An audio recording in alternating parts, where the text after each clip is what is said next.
Next two players, we're here with Mac Jones and Dylan Moses. We'll open it up with 4 questions.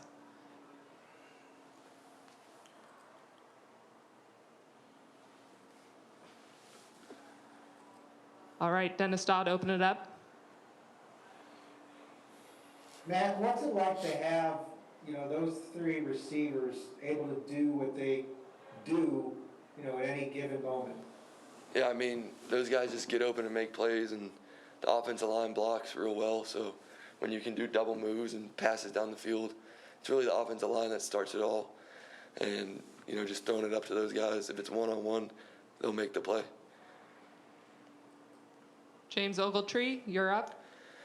Yeah, to Dylan. I asked DeMarco this question as well, but I wanted to get your take on Malachi and the interception that he had at the goal line down there. Just how much momentum and how much of a spark does that give you guys, and what kind of energy does he bring as a young player playing so well early in his career? As far as Malachi's interception, it was definitely a big momentum switch, and I feel like that gave a lot of energy to both the offense and defense. And like I said, throughout the game, we just wanted to, continue to press it on the pedal, not giving up and keep pushing. Kirk, go ahead.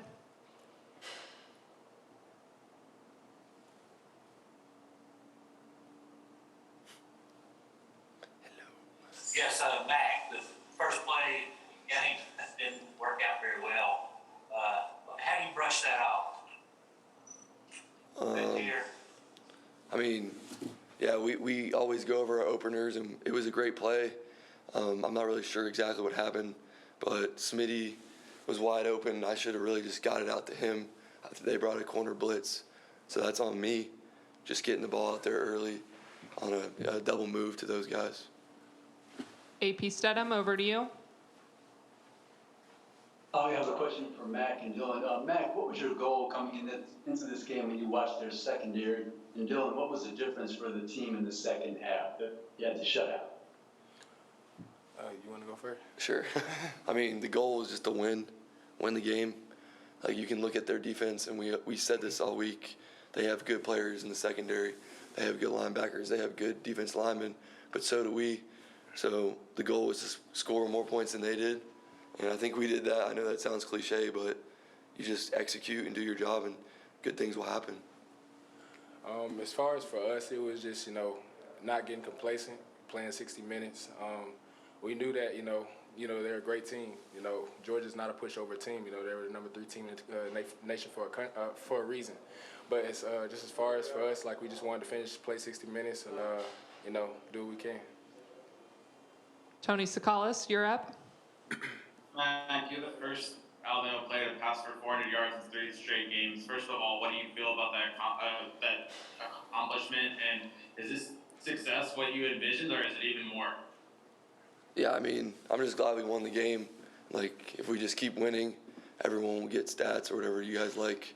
But I just enjoy winning, and I think the defense needs more credit than they deserve tonight, going out there, pitching a shutout in the second half pretty much, and they gave us the energy we needed, and we told them that goes week to week. Sometimes we need them, sometimes they need us, and I think they did the best job they could, and they played great, and they gave us that energy that we needed, because obviously we didn't execute very well in the first half.